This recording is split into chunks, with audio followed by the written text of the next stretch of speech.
আসসালামু আলাইকুম।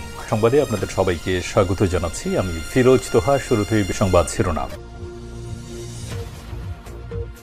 বাংলাদেশের সর্বশেষ গুরুত্বপূর্ণ আপডেট সংবাদে আপনাকে স্বাগত। শুরুতে সংবাদ শিরোনাম, পরে বিস্তারিত। প্রথমেই জানাবো, আসন পুনর্বহালের দাবিতে ৩ জেলায় বিক্ষোভ। ত্রয়োদশ জাতীয় সংসদ নির্বাচন।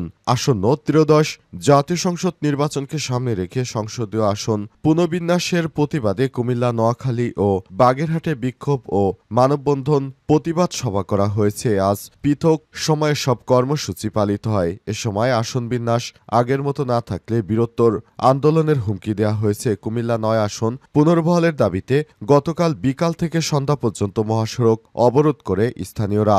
নোয়াখালী ৪ সুবর্ণচর আসন থেকে অশ্বদিয়া এবং নিয়াজপুর ইউনিয়নকে বাদ দেওয়ায়ও বিক্ষোভ মিছিল হয়েছে। এরপর জানাবো, থানায় ঢুকে পুলিশকে হুমকি, জামাত নেতা গ্রেপ্তার। যশোরের কেশবপুর থানায় ঢুকে মামলার তদন্ত কর্মকর্তা ওসিকে কৈফিয়ত তলব, মারমুখী আচরণ ও হুমকি দেওয়ার অভিযোগে জামাত ইসলামের পেশাজীবী সংগঠনের সভাপতি অ্যাডভোকেট অজিউর রহমানকে গ্রেপ্তার করা হয়েছে।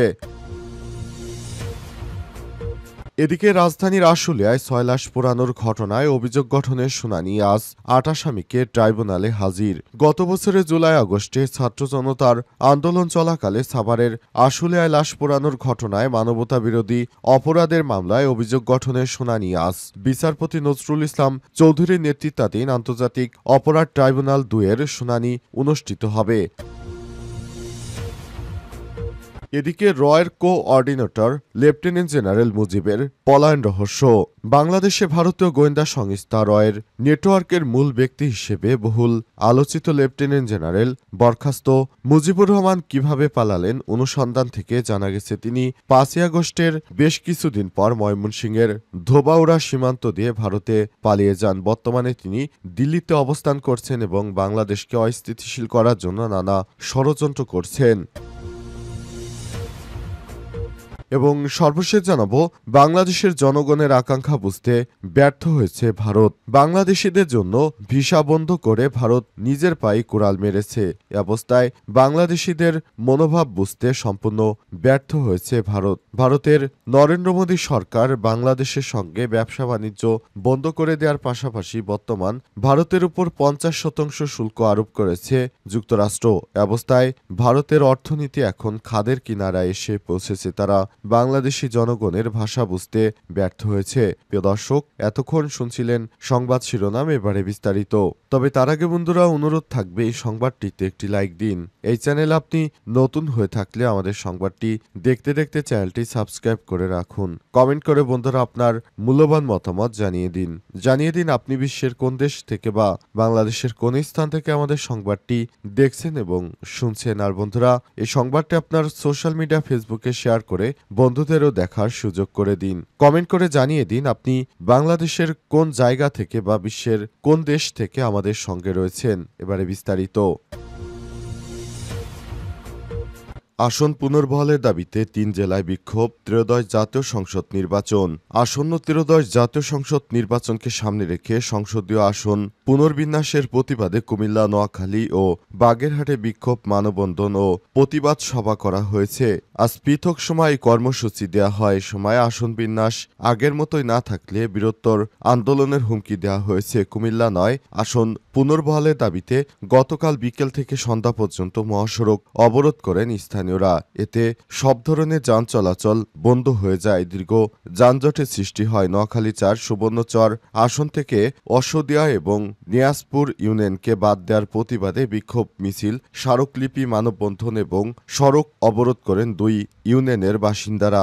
বাগেরহাটে ৪টি সংসদীয় আসনের মধ্যে একটি কমিয়ে ৩টি করার প্রস্তাবের প্রতিবাদে জরুরি সভা করেছে সম্মিলিত পেশাজীবী পরিষদ। কুমিল্লায় বিক্ষোভে সদর, দক্ষিণ, লালমাই ও কুমিল্লা মহানগর দক্ষিণ এলাকার বিভিন্ন শ্রেণী পেশার মানুষ ব্যানার, ফেস্টুন ও প্ল্যাকার্ড নিয়ে অংশগ্রহণ করে। সবার দাবি ছিল কুমিল্লা ৯, সদর, দক্ষিণ, মহানগর দক্ষিণ, ১৯ থেকে ২৭ নম্বর ওয়ার্ড ও নবগঠিত লালমাই উপজেলা আসনের কাঠামো পুনর্বহাল করতে হবে। বিক্ষোভ শেষে সংক্ষিপ্ত সমাবেশে সভাপতিত্ব করেন সর্বদলীয় সংগ্রাম কমিটির আহ্বায়ক অ্যাডভোকেট মোহাম্মদ আক্তার হোসেন। তিনি বলেছেন, এই আন্দোলন শুধু একটি আসনের জন্য নয়, এটা জনগণের অস্তিত্ব এবং ভোটাধিকার রক্ষার লড়াই, সুতরাং সবাইকে মাঠে নেমে আন্দোলন করতে হবে। থানায় ঢুকে পুলিশকে হুমকি, জামাত নেতা গ্রেপ্তার। যশোরের কেশবপুর থানায় ঢুকে মামলার তদন্ত কর্মকর্তা ওসিকে কৈফিয়ত তলব, মারমুখী আচরণ এবং হুমকি দেওয়ার অভিযোগে জামাত ইসলামের পেশাজীবী সংগঠনের সভাপতি অ্যাডভোকেট অজিউর রহমানকে গ্রেপ্তার করেছে পুলিশ। আজ যশোর শহর থেকে গ্রেপ্তারের পর তাকে আদালতে তোলা হলে বিচারক কারাগারে পাঠানোর আদেশ দেন বলে জানান কেশবপুর থানার ওসি আনোয়ার হোসেন। গ্রেপ্তার আইনজীবী অজিউর রহমান জামাত ইসলামের কেশবপুর উপজেলা পেশাজীবী পরিষদের সভাপতি। তিনি ছাত্র শিবির যশোর জেলা পূর্ব শাখার সাবেক সভাপতি। মামলার বাদী কেশবপুর থানার এসআই মোহাম্মদ মোখলেসুর রহমান জানান, গত 4 আগস্ট রাতে কেশবপুর থানার অভ্যন্তরে প্রবেশ করে তার চাচাতো ভাই লক্ষ্মীনাথ কাঠি গ্রামের শহীদুল ইসলামের নামে মামলা রেকর্ড করায় অশ্রাব্য ভাষায় গালিগালাজ এবং পুলিশকে হুমকি দেয় অ্যাডভোকেট অজিউর রহমান। এই ঘটনায় কেশবপুর থানায় মামলা করা হয়েছে।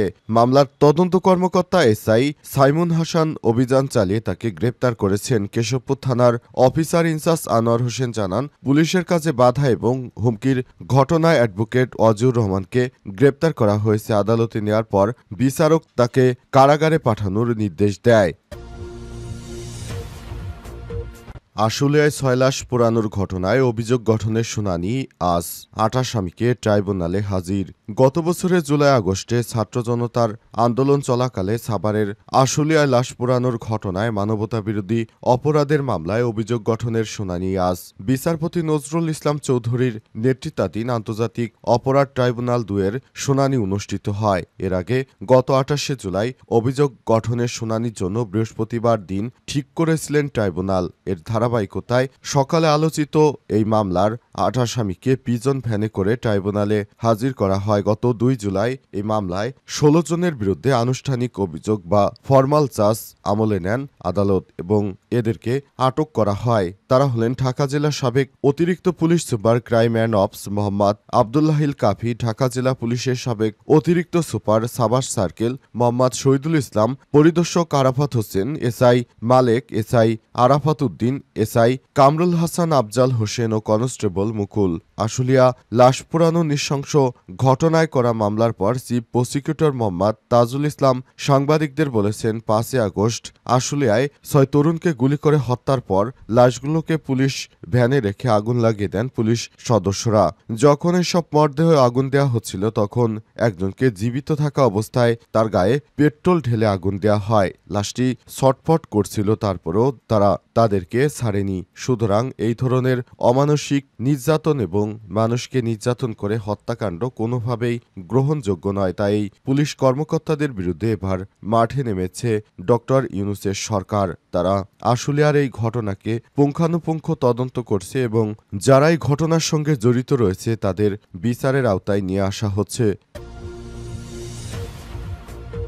র কোঅর্ডিনেটর লেফটেন্যান্ট জেনারেল মুজিবের পলায়ন রহস্য। বাংলাদেশে ভারতীয় গোয়েন্দা সংস্থা রয়ের নেটওয়ার্কের মূল ব্যক্তি হিসেবে বহুল আলোচিত লেফটেন্যান্ট জেনারেল বরখাস্ত মুজিবুর রহমান কিভাবে পালালেন। অনুসন্ধানে জানা গেছে, জেনারেল মুজিব গত বছর 5 আগস্টের বেশ কিছুদিন পর ময়মনসিংহ ধোবাউড়া সীমান্ত দিয়ে ভারতে পালিয়ে যান। পালানোর সময় তিনি আর্মি সিকিউরিটি ইউনিটের নজরদারিতে ছিলেন। সূত্রমতে বর্তমানে জেনারেল মুজিব দিল্লিতে অবস্থান করছেন এবং শেখ হাসিনার সঙ্গে তার যোগাযোগ রয়েছে। তিনি অন্তর্বর্তীকালীন সরকারের পতন ঘটে শেখ হাসিনাকে বাংলাদেশে ফেরানোর ষড়যন্ত্রে লিপ্ত। নির্ভরযোগ্য সূত্র থেকে জানা গেছে, বাংলাদেশের বিভিন্ন ধরনের নাশকতার পেছনে জেনারেল মুজিবের যোগসূত্র রয়েছে। দিল্লিতে অবস্থান করা আরেক সেনা কর্মকর্তা মেজর জেনারেল অবসরপ্রাপ্ত আকবর এবং পুলিশ কর্মকর্তা মনিরুলও তার সঙ্গে কাজ করছেন। অন্য একটি সূত্র থেকে জানা গেছে, 5 আগস্টের পর পলাতক সাবেক ডিজিএফআই এর প্রধান আকবর একদিনের জন্য সাম্প্রতিক ঢাকা ঘুরে গেছেন।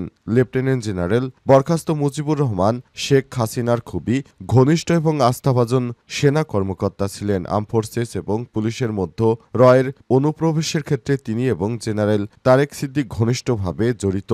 মূলত এসব ব্যক্তিরাই বাংলাদেশটাকে অস্থিতিশীল করছে বলে আমার দেশের অনুসন্ধান থেকে জানা গেছে। যারা দেশটাকে নিয়ে ষড়যন্ত্র করছে তাদেরকে ছাড় দেওয়া হবে না বলে মন্তব্য করেছেন আমার দেশের সম্পাদক মাহমুদুর রহমান। তিনি বলেন, দীর্ঘ 17 বছর ধরে যারা দেশ দেশটাকে ভারতের অঙ্গরাজ্য বানানোর চেষ্টা করছিল তাদেরকে শিক্ষা দেওয়ার সময় এসেছে।